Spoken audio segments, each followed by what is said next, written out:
Seguimos esta noche en Minuto 1 aquí en C5N, el canal, el programa que te marca la realidad, lo que otros no te muestran ni te mostrarán ya, y lo que otros no te cuentan ni te contarán. Aquí diariamente la cruda realidad de la Argentina. Estamos analizando los duros números de la pobreza creada por el gobierno de Macri, los nuevos pobres creados por el gobierno de Mauricio Macri, la mala praxis de este gobierno que lleva a que aumente la pobreza, que aumente el desempleo, que cierren pymes, que caiga la actividad industrial.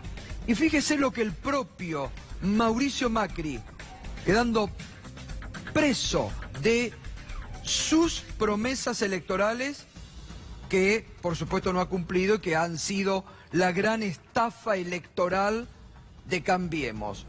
Pero lo que decía Macri en el año 2016 sobre cómo y por qué tema debía ser juzgado su gobierno. En una visita que hacía a Alemania, en un reportaje al diario La Nación, le preguntan ¿por qué cifra concreta le gustaría que sea juzgado su gobierno en el 2019? Pobreza, responde Macri. Si cuando termino mi presidencia no bajé la pobreza, habré fracasado, más allá de las cosas que hayamos obtenido. Todo lo demás serían excusas. El propio Macri lo dice, ha fracasado. Estamos a pocos meses de que termine el mandato presidencial, con números equiparables al 2015, cuando prometían pobreza cero en la Argentina. Después tuvieron que admitir que eso solo era un eslogan de campaña, y todo se ha derrumbado. No solamente no han cumplido una sola de las promesas electorales, sino que han profundizado cada vez más la recesión, la crisis, la pobreza, chicos que no comen, familias que no comen en la Argentina de hoy. Y esto está repercutiendo duramente para dentro del propio Cambiemos. Ayer lo comentábamos, lo vamos a seguir comentando todos los días. Los que hasta ayer eran ultraoficialistas, ultramacristas, hoy comienzan a abrirse, a separarse. Fíjese, el ultraoficialista escritor Andajasi, muy provocador en las redes siempre, lo que publica ayer: pobreza 32%, indigencia 6,7%, dólar 43,42%, aumento del gas 29%, baja del consumo y la producción. La justicia, acá mete el odio Andajasi, ¿no? Como fiel representante del partido del odio, y nada que ver. La justicia y el Estado plagados de kirchneristas. Se olvida Andajasi que este gobierno, en las palabras, se acuerda de Alfonso Prat-Gay, echó la grasa militante y persiguieron justamente por ser muchos militantes. Cristina mantenida con vida electoral, esto es tremendo. Cristina mantenida con vida electoral gracias al genio de Durán Barba. Vidal asfixiada por Marcos Peña. La soberbia se paga caro. Pero esto que dice Andajasi, más allá del odio que mete como representante del partido del odio, estas cuestiones, ¿no? Cristina mantenida con vida electoral gracias al genio de Durán Barba. Mire, si con la persecución política y judicial que le han hecho a la expresidenta no pudieron terminar con la vida política de la expresidenta y hoy exhibe, no solamente por parte de la oposición, sino también en algunas encuestas, superando al candidato de Cambiemos no se debe precisamente ni a Durán Barba ni a Marcos Peña. Se debe a un recuerdo de las presidencias de Néstor y de Cristina Kirchner y a la actual situación económica. Pero es interesante cómo Andajasi y otros empiezan a despegarse de Macri. No lo quieren a Macri de candidato. Entonces van al rescate de la gobernadora de la provincia de Buenos Aires. Y dicen, Vidal asfixiada por Marcos Peña. Pero escúchelo a Marcos Novaro, que no se puede decir que sea kirchnerista precisamente. Escúchelo a Marcos Novaro, hablando sobre el actual momento. Macri está desconectado de la realidad y es muy negativo el resultado. El 67% de la gente considera que Macri no está conectado, que no reacciona. Hay cierto desajuste y que no hay respuesta. Uno podría decir, bueno, es que han hecho todo lo posible y ya no tienen muchos instrumentos en la mano. Ahora lo único que pueden hacer es aguantar. Sí, es probable, ¿no? Pero la sensación que tiene la gente es que se les acabó, no tienen ninguna carta en la manga. Y entonces estamos un poco librados a aguantar o tener un poco de suerte. Dice Marcos Novaro, la sensación que tiene la gente es que no tienen nada para ofrecer, que ya está, y hay que aguantar. Es importante tomar estas consideraciones que se van produciendo en el mundo Cambiemos, donde el rum rum cada vez se hace más fuerte, que sectores del partido están cada vez más enfrentados a la posibilidad que Mauricio Macri sea el candidato. Y ahí fíjese, Emilio Monzó, por ejemplo, ausente totalmente fuera de la campaña. Fíjese el caso, el presidente de la bancada del PRO en la Cámara de Diputados, el diputado nacional Massot, se va 4 meses a Estados Unidos a una beca desde agosto de este año a diciembre. Presidente de la bancada del PRO. Mire si no cruje, que está dejado de lado, obviamente, como Monzó, Massot fue dejado de lado. Mire si no cruje. Los radicales, hoy, el presidente de la Convención Nacional, el cordobés Sapia, en Mañana Silvestre, esto nos decía. La gente empezó a comprender que esta alianza fue electoral en un momento, sirvió para ganar las elecciones, pero después no se mostró como una alianza de gobierno. ¿Usted cree que el radicalismo o el grueso del radicalismo que se alió al PRO y que conformaron Cambiemos se tiene que ir? Lo que yo creo es que la presencia del radicalismo en Cambiemos ha agotado su vida útil, si es que en algún momento la tuvo. La presencia del radicalismo en Cambiemos ha agotado su vida útil. Claro, y hay una conducción, o lo que se denomina muchas veces los gerentes del radicalismo, que no quieren dar el debate interno. Lo decía recién Ricardo Alfonsín. No quieren convocar a la Convención Nacional del Radicalismo para no escuchar la crítica de la mayoría de los radicales que no quiere seguir en Cambiemos. Pero los gerentes, llámese el emperador primero de Jujuy, Gerardo Morales, llámese el Cotino Siglia, llámese Cornejo, que es actualmente gobernador, Ernesto Sanz, les interesa mantener el poder para ver cómo el radical agorilado Mario Negri, para ver cómo mantienen ciertos puestos, esquemas de poder, pero destruyen un partido, destruyen la tradición del radicalismo. Y en todo este marco fíjese también lo que decía, ahora lo vamos a hablar, ¿no? Está el padre Eduardo de la Serna, que sabe mucho de realidad, pero cada vez más opinan, y gente cercana al gobierno de Cambiemos, que el presidente está desconectado de la realidad, o que el gobierno está desconectado de la realidad.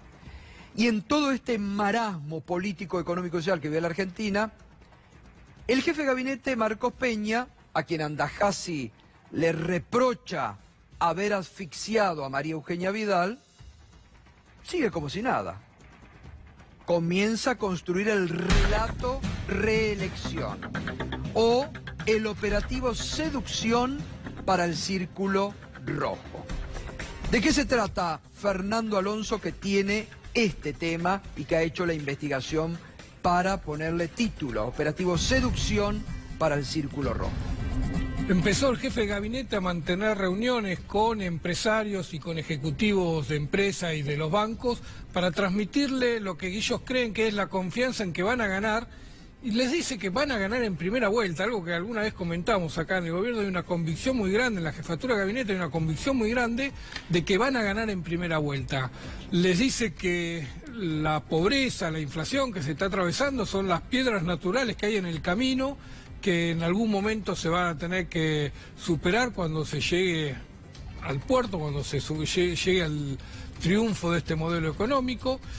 Ahí está, la inflación y la pobreza son los costos que hay que pagar si Macri no gana. La alternativa es Cristina, y Cristina es Venezuela. Así les transmitió el jefe de gabinete a una serie de empresarios con los que estuvo reunido. Hay una preocupación muy grande de los empresarios por la marcha de la economía, especialmente todo lo que tiene que ver con el sector industrial, pero también se trasladó a todo el sector financiero. Ahora, lo peor, Fernando, a todo esto es que los empresarios ya no le creen en el gobierno. La semana pasada mostrábamos acá la columna del periodista Marcelo Bonelli en Clarín, que dicen que hoy por hoy los empresarios, la UIA, están roto totalmente los puentes con el gobierno.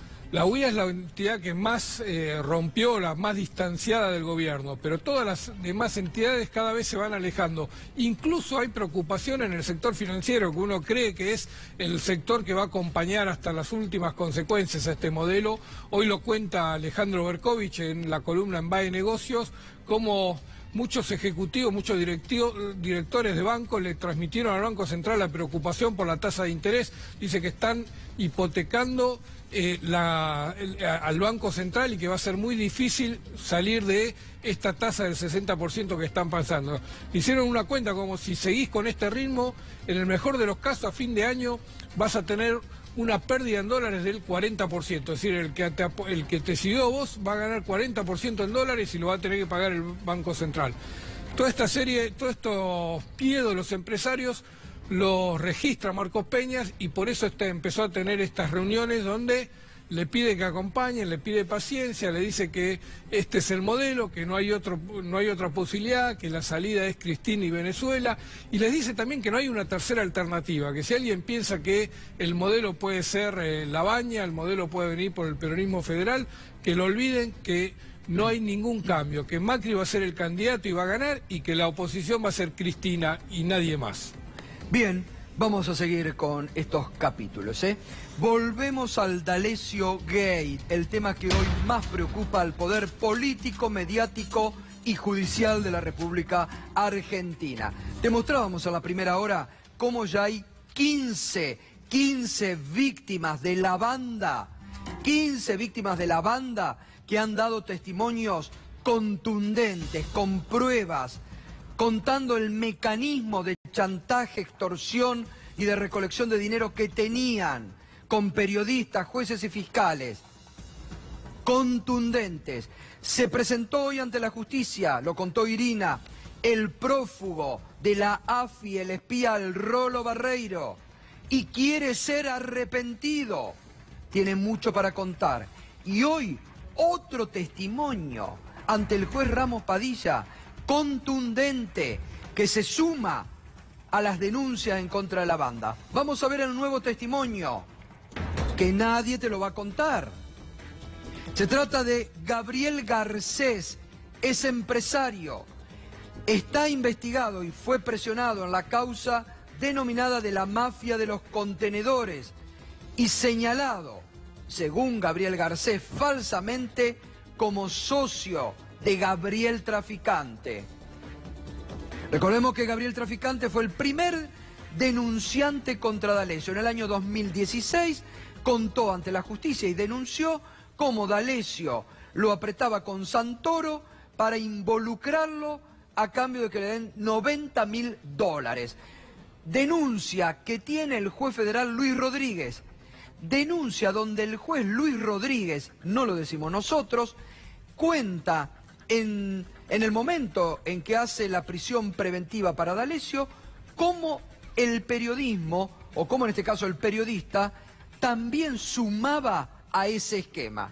Lo dice el juez, no lo decimos nosotros.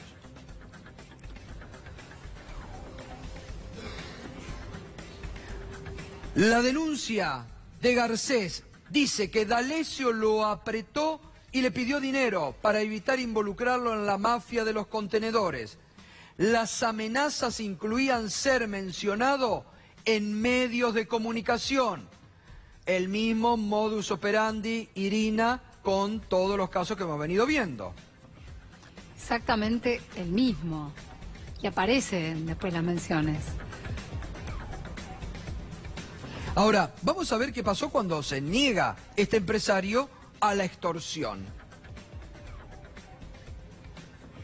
Se negó y llegó el vuelto. Garcés denuncia, y lo dijo hoy ante el juez, que se negó a los pedidos de D'Alessio. Como represalia, este forzó a declarar a otros dos empresarios, Víctor Palomino y Rodolfo Costas, para incriminarlo a él y a Gabriel Traficante en la causa. ¿Quiénes son estas personas, Víctor Palomino y Rodolfo Costas, Irina? Palomino y Costa son dos personas que estuvieron implicadas en la causa de la mafia de los contenedores, que declararon ya ante el juez Ramos Padilla como víctimas. Precisamente antes mencionábamos a uno de ellos, mencionábamos a Costa, porque Costa trajo el nombre de Rolo Barreiro, de este agente de la AFI que hoy se entregó. ¿Por qué? Porque también dice que lo presionaba, que lo empezó a presionar después que lo dejaron en libertad. Y lo que termina diciendo Garcés es que en realidad estas dos personas declaran a pedido de D'Alessio, lo terminan involucrando a él a pedido de D'Alessio en esa causa de la mafia de los contenedores. ¿Y qué sucede? El que termina procesado es Garcés. Claro. Esto es lo que él pone de relieve en esta presentación que hizo hoy. Bueno, vamos a ver los aprietes de D'Alessio contra Garcés, que hoy lo denunció ante el juez. Llego a casa y te llamo. Dale. Este es un mensaje de D'Alessio a Garcés. Un mensaje de voz de D'Alessio a Garcés. Llego a casa y te llamo. Dale. Porque mañana salen todos en Clarín, en una editorial. Ahora te cuento bien. Dale. Pero vos sabés que no me quise meter por todo el puterío que armó Traficante en el medio. Te puedo salvar de esta. Pero en el medio le dice, mañana sale todo en Clarín. Salen todos en Clarín en una editorial. Que era el mensaje que le enviaban siempre a los que ellos querían apretar. ¿Y qué dice el empresario? A las peticiones para que D'Alessio me salve, para que ni me llamen, no las aprobé. Y las consecuencias fueron devastadoras. Salí nombrado en los diarios, tal como me había anunciado, y terminé procesado. No accedí a los pedidos intimidantes de D'Alessio por dos cuestiones. La primera, porque jamás pensé verme involucrado en una causa sin sustento real.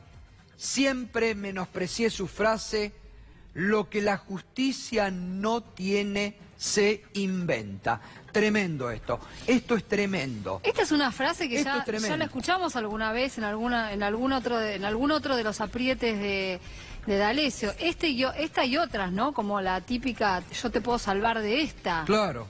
¿No? Ahora, fíjense lo que decía. Lo que la justicia no tiene se inventa.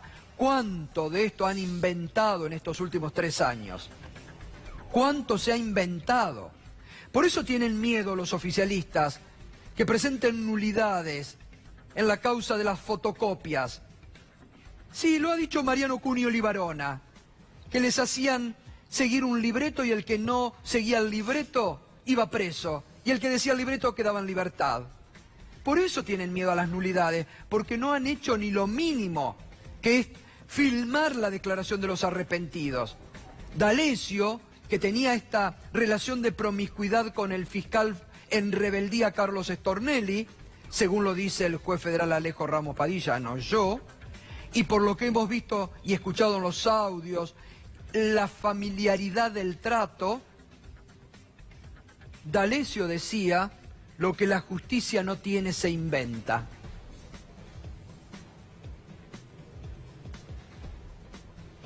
Y la segunda cuestión fue por temor a represalias, ya que era un hombre que siempre andaba armado y con gente que parecía muy pesada. Está hablando de Marcelo D'Alessio. Lucían como una organización con muchos contactos, autos de altísima gama, conexiones judiciales, policiales, todo. La banda, era una banda, una gran banda poderosa, que ahora la podredumbre comienza a salir, por eso nuestro hashtag, víctimas de la banda, todo lo que hemos contado. Y un testimonio mucho más también importante, Irina, ¿no? Que ratifica el rumbo en la causa de Ramos Padilla. Sí, porque está describiendo el mismo modus operandi, exactamente el mismo. A mí me impacta esto de que D'Alessio repetía las mismas frases con todas las personas y que vuelve a quedar en evidencia esto, ¿cómo se arma una causa? ¿Cómo te arman una causa? ¿Cómo te arman una causa?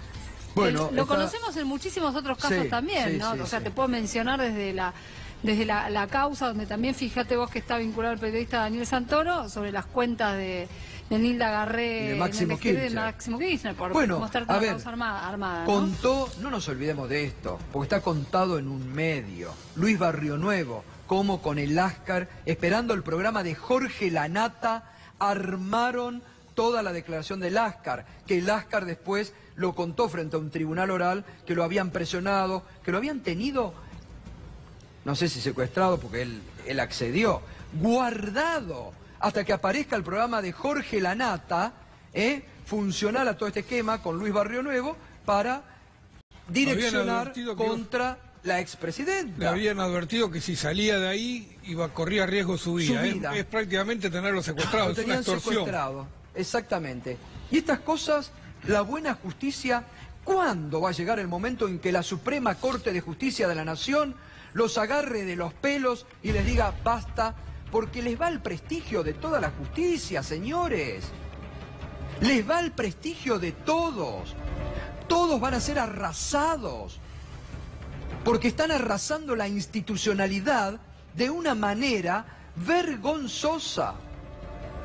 Porque, reitero, 15 testimonios dimos hoy, que hay todos similares, y no nos olvidemos, Irina, que no solamente ya está investigando Ramos Padilla, porque el juez federal Luis Rodríguez sigue adelante con las investigaciones. Y lo tiene preso a D'Alessio, ¿no? Bueno, lo indagó a Vidone, va a tener que resolver. A Vidone, estamos hablando del fiscal de Mercedes que está suspendido. Va a tener que resolver en algún momento si implica a otras personas. En su resolución dejó claro que está analizando la conducta que tuvo Daniel Santoro.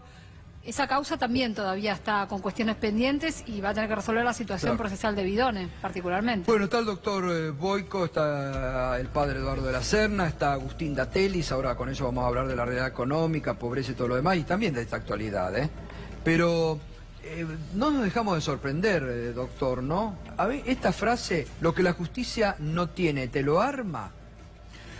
De esta persona que estaba tan cerca de un fiscal federal, ¿no? Sí, yo creo que los abogados siempre, los que hacemos derecho penal, nos preguntamos cuándo habrá un caso auténtico de asociación ilícita. Porque se ha inventado esta figura delictiva para meter en la bolsa cualquier cosa y con esto promover detenciones, y lo sabemos en la causa, distintas causas que son parte de una persecución judicial clara. Ahora esto, en el cual hay un modus operandi bastante similar, hay una cantidad indeterminada de delitos que se van recogiendo a partir de la declaración de los distintos arrepentidos o sujetos que han sido extorsionados, una affectio societatis, que es una suerte de acuerdo criminal para realizar este tipo de aprietes, y y también el armado de causa. Esto es una auténtica asociación ilícita. Esto sí es una auténtica asociación ilícita. Por eso digo, en la historia argentina judicial no hay muchas de estas, porque inclusive la figura penal está pensada para otros esquemas. Pero en este caso hay una tremenda trama delictual en la cual están incorporados agentes, bueno, no sé si es un agente de inteligencia, que es D'Alessio, pero evidentemente D'Alessio es alguien que tenía un poder de ejecución del plan criminal bastante importante. De hecho, tener esta posibilidad de hablar con fiscales, con jueces, todavía me parece que lo que no se sabe con claridad es cuáles son los auténticos integrantes del Poder Judicial. Claro, y los jefes de la los banda. jefes que están involucrados. Entonces, yo no creo que esto sea una cuestión de D'Alessio, un libre, digamos, un cuentapropista que por los contactos que tiene puede armar semejantes cuestiones. Esto está involucrado. Y acá hay una pata muy interesante, que es la pata del periodismo. Claro. Es decir, esta secuencia que se va repitiendo, por eso digo, es una auténtica causa de asociación ilícita, donde comienza... Esto va a salir en el diario, un periodista de Clarín te va a sacar, después sale, y después si uno no, o por lo menos ellos, si no tienen algún tipo de prebenda con esta gente, aparecen presos, como la causa de este traficante, etcétera. Por lo tanto, yo creo que esto es un quiebre. Y cuando decías algo de la Corte, yo quiero decir lo siguiente. La Corte tiene una facultad reglada para intervenir en los casos judiciales, pero este escándalo... Lo menos que tendría que hacer la Corte es intervenir bajo alguna figura que de derecho constitucional podemos pensar, al menos el juzgado de Bonadío, la Fiscalía de Stornelli. Es cierto que Stornelli pertenece a la Procuración General de la Nación, que es otro poder, que no es el Poder Judicial, pero la Corte como cabeza del Poder Judicial no puede quedarse hablando en un atril el presidente de la Corte diciendo que la sociedad tiene desconfianza con la justicia, cuando pasan estas cosas y no pasa nada todavía. Exactamente. No sabemos todavía quiénes son los operadores del Poder Judicial que están involucrados en esta mugre que estamos viendo todos los días y con más detalle. Por eso digo, la Corte algo tiene que hacer. Ya el silencio empieza a ser cómplice. Totalmente. Padre Eduardo de la Serna, ¿cómo sigue todo este escándalo de espionaje y todo lo que se va conociendo? Bueno, entrar en el terreno judicial se me escapa absolutamente. Yo no sé cómo sigue. Yo lo que creo que la situación se le fue de las manos al gobierno, es decir, todo el intento de tapar, de callar todo lo que sacó en su momento Página y el cohete a la luna, y de tenerlo tapado durante un tiempo, pero después ya no lo pudieron callar más, evidentemente. Por supuesto que después salen después de la reunión con Ramos Padilla en la comisión de diputados, del Congreso sobre la inteligencia, diciendo que hay parainteligencia pero que no es oficial, salen los del gobierno, siempre buscando una excusa para tratar de tapar las cosas, pero bueno, tapar, disimular, mentir, es el sello PRO. Totalmente. Bueno, ahora vamos a volver con esto, nos metemos en la parte económica. Agustín Datelli, buenas noches, Agustín. ¿Cómo estás, Gustavo? Buenas noches. Bueno, ¿y cómo estás observando este momento? Con mucha preocupación, estamos atravesando una etapa muy compleja en Argentina que si el gobierno insiste en profundizar este rumbo, como pareciera estar haciéndolo, estamos yendo rumbo a una crisis que se torna inevitable. Mirá, en el plano de la economía real, lo que tiene que ver con la producción, la actividad económica, lo productivo, el empleo, etcétera, la situación ya está lanzada. Vamos a un año pésimo de caída en la actividad, en una especie de tobogán que no ve el final del arenero ahí al final, que venimos advirtiendo ya hace rato. El gobierno es consciente de esto, sabe que no tiene ninguna forma hoy por hoy de tomar alguna medida en la trampa en la cual se metió que lo lleve a revertir este rumbo, pero hoy el traslado de la preocupación pasa al plano financiero, pasa a el plano de la cuestión bancaria. Y ahí estamos viviendo, los últimos días, nuevamente presiones sobre el tipo de cambio. El gobierno echa manotazos de ahogado para tratar de controlar esta situación, un tipo de cambio, un dólar que sigue subiendo. El gobierno sabe que si el dólar sigue subiendo no solo deteriora aún más todo el cuadro económico, sino que complica muy seriamente cualquier chance, si la hubiera a esta altura, de reelección o de continuidad del gobierno en el poder, y entonces va echando estos manotazos de ahogado con medidas muy artificiales para contenerlo. Ayer dio cuenta de esto el hecho de una normativa que saca el Banco Central, que es muy riesgosa, que lo que permite es a los bancos canalizar todos los depósitos que existen en el sistema a estas LELIQs, estas letras de liquidez, que son una gran timba financiera, son un instrumento de deuda que el Banco Central emite cada 7 días, todos los días lo renueva, del orden de los 200 millones de dólares que todos los días va renovando a través de licitaciones, con una tasa de interés que sube, y el gobierno está dispuesto a subirla a cualquier nivel con tal de tratar de sostener el tipo de cambio. Ahora, ¿cuáles son los riesgos? ¿Cuáles son los riesgos de esta medida que decía ayer tomó el Banco Central? El riesgo, el gran riesgo, y vamos a decirlo con todas las letras, es que esto termine disparando al final del camino una corrida bancaria. ¿Por qué?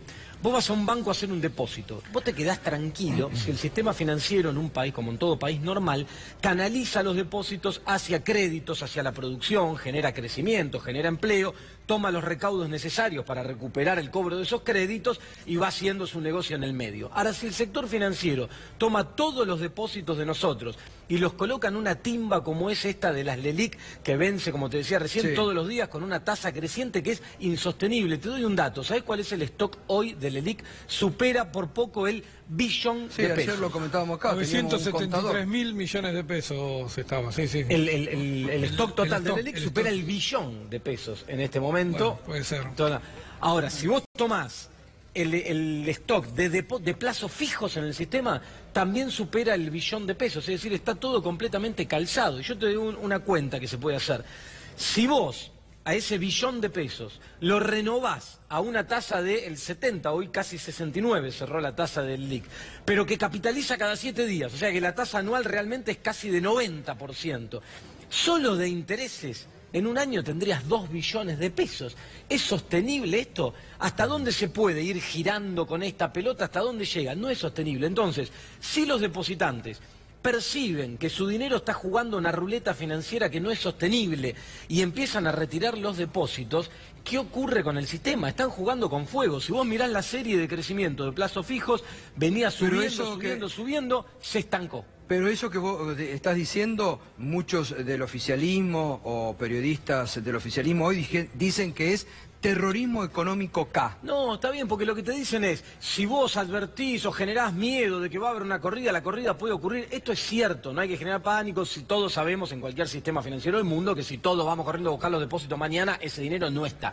Lo que estoy diciendo ahora, y desde el análisis económico, uno tiene que advertirlo, porque lo mismo me decían el año pasado, cuando el dólar valía 20 pesos y decía, ¿a dónde se va? Y yo en aquel momento decía, a 30, mirá si me habré quedado corto, y me decían en algunos otros canales de televisión a los que iba, estás haciendo terrorismo económico, y la realidad terminó demostrando que incluso me quedé corto. Digo, uno el análisis económico tiene que hacerlo con las herramientas que están dispuestas y disponibles para hacerle análisis. Hoy lo que te puedo advertir es que esta medida, mirás la serie de depósitos, se estancó el crecimiento, puede empujar a esta situación. Y esta situación es muy riesgosa porque lo único que le falta a esta economía, con el deterioro que hoy tiene y el deterioro que nos toca transitar de acá en adelante, es sumarle una crisis bancaria a todo esto que haría que el Banco Central no pueda responder a esa situación. Pero ahí también yo te digo lo que escucho, lo que escuché hoy, muchos respondiendo a estas cuestiones. Dicen, eso es imposible porque el Banco Central genera pesos diferente a lo del 2001 porque en ese momento eran dólares que no había dólares. No, pero ahora hay pesos y genera pesos y responden con pesos. Vos pensá esto, la base monetaria, la cantidad de pesos que hay en la economía depositados en los bancos, etcétera, es de 1.3 billones, o sea, 1.300.000 millones de dólares. Si vos el stock del LELIQ en algún momento los depósitos te llevan a que el Banco Central, en vez de renovarla todos los días, tenga que empezar a pagar esos pesos e introducirlos al sistema, virtualmente el riesgo que tenés es duplicar la cantidad de dinero que tenés en la economía. Suponete que todo eso te corra al dólar. ¿Cómo aguanta el Banco Central con el stock de reservas que tiene, y ni te cuento de reservas líquidas, que no son las que te muestran, son muchísimo menos, para sostener los valores del tipo de cambio? Estás en una corrida donde el dólar no tendría techo. Entonces, esas son las preocupaciones que hay hoy. La posibilidad de una inflación disparada, de un dólar sin techo y de una situación compleja en el mercado. Ahora vamos a hablar del dólar. Vamos a hablar del dólar porque es el otro gran problema. Padre de la Serna, estos datos de pobreza que ustedes en los documentos sucesivos del grupo de curas de opción por los pobres desde hace 2 años y pico lo vienen marcando y se va concretando. Hoy, ¿cómo está afectando en los barrios, en los lugares donde ustedes están viviendo? ¿Qué es lo que perciben ustedes que están en contacto con la sociedad? Como decías recién, nosotros ante el apagón informativo que hubo ni bien subió el gobierno, empezamos a publicar cartas al pueblo de Dios cada 15 días a partir de febrero del 2016. Sí, señor. Las pueden ver, curasopp.com.ar, y decíamos exactamente esto es lo que va a pasar. Tengo acá la carta 1, son 22 cartas que hicimos durante todo el año. Sí, y decíamos, a esto vamos. Acá también habla de Venezuela, habla de los docentes y la paritaria docente, todas cosas que me resultan totalmente actualizadas, ya las veníamos diciendo desde febrero del 2016. Por lo tanto, a nosotros no nos sorprende todo esto. Era lo que esperábamos. Y no porque seamos grandes profetas, sino porque somos personas que tratamos de estar en la realidad y de ver la realidad. Uno sabe perfectamente que si mete los dedos en el enchufe le agarra una patada. Uno sabe perfectamente que si llegamos al neoliberalismo pasan estas cosas. Pero, por ejemplo, yo en la misa del domingo pasado, la primera lectura era un texto muy importante donde Dios le dice a Moisés, escuché el clamor de mi pueblo, anda a liberarlo. Entonces yo partí de eso y digo, bueno, ven, a Dios le importa el sufrimiento de la gente. ¿Cuáles son los clamores del pueblo hoy? Y la gente empezó a decirlo solo, sin que yo le preguntara, es decir, fue espontáneo. Hambre, desocupación. La misma gente lo empezó a decir. Y en más de un lugar a la vez. Es decir, la siguiente misa en otro lugar. ¿No? Pero digo, es decir, la gente lo tiene, es lo que se vive hoy. Es lo que se vive hoy. La gente lo tiene claro. Después podemos decir que, por ejemplo, cosas muy puntuales de la vida de la gente. Pero digo, a ver, si yo te digo que Gilla no puede prender el ventilador a pesar de que esté con enfisema pulmonar y se tiene que hacer un trasplante, digo, ya estamos hablando de algo concreto, de algo puntual. Si yo te tengo que decir que Alejandro se murió ahogado en la Tosquera porque estaba muerto de calor y se metió en la cava y se murió ahogado, el 17 de febrero de este año, son cosas concretas, y son cosas concretas porque nos hicieron creer que podíamos calefaccionarnos. Lo dijo María Eugenia. Ahora es el ángel de la guarda y ahora quiere arreglar con los docentes porque puede llegar a tener que ser presidenta. Entonces tiene que poner cara de angelito de la guarda. Pero ella fue la primera que dijo que nos hicieron creer, nos mintieron con la calefacción y con la refrigeración. Entonces, todo ese tipo de cosas de la vida cotidiana, ¿no? Son cosas que pasan en nuestra realidad de los barrios. Eduardo, ¿lo ves al presidente desconectado de la realidad o lo ves cumpliendo un plan que vinieron a hacer esto para unos pocos? No, yo creo que está conectado con su realidad. Y su realidad pasa por el bolsillo, por la economía, por su economía, ¿no? Lo que pasa es que esa economía de él pasará por los parques eólicos, pasará por los peajes, por el correo, pero para él. Y por lo tanto no tiene... A ver, una persona que digamos, tiene cero sensibilidad humana, eso está claro. Un tipo que se le muere el papá y 15 días después habla mal del papá, es un tipo que no tiene ninguna empatía con lo humano. Es decir, entonces el problema ahí es, digamos, que estamos hablando de una persona que ahora Durán Barba le dijo que tenía que gritar, y gritó él, gritó María Eugenia a la tarde, gritó Martiniano Molina al día siguiente, porque parece que ahora tienen que mostrar que tienen energía y que son tipos que tienen como cuando De la Rúa golpeó la mesa, ¿no? Pero digo, está claro que no tienen ninguna conexión con la realidad, pero porque están conectados con su mundo.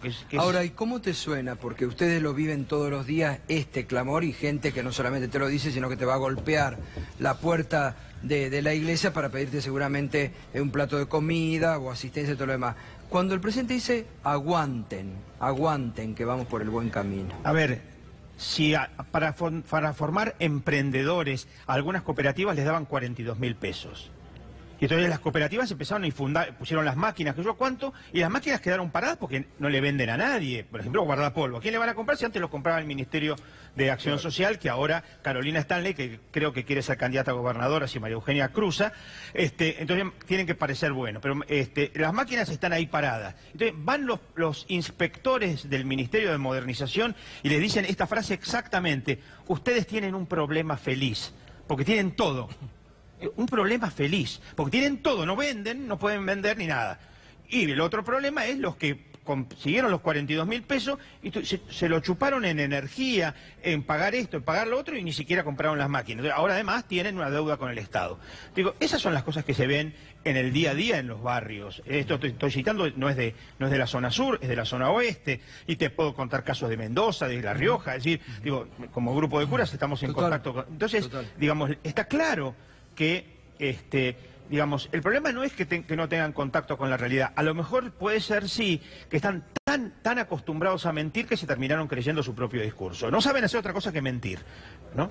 Es decir, la mentira forma parte de su ser, ¿no? Entonces, basta ver, es decir, aparece María Eugenia con una mujer pobre que le dice qué suerte que ustedes sí nos dicen la verdad, y todos sabemos que era una actriz, la hemos visto en otros lados también, como el famoso colectivo de Mauricio, o como Martiniano ahora festejando que va a ser el Metrobús, que no lo va a hacer él, va a ser el Ministerio de Transporte, pero es lo único que puede mostrar Martiniano Molina, algo que no hace él, ¿no? Pues yo te caía más convencido que cuando cocinaba en televisión era utilería, porque todo es mentira. Yo no le comería ni una empanada a Martiniano Molina porque estoy seguro que es de cartón, estoy seguro, es decir, es una utilería constante, porque todo es packaging para estos tipos. Así es. Ahora seguimos, está el padre Eduardo de la Serna y Agustín le pregunto por el dólar, ¿qué va a pasar? Sí. Ya me lo contestaste.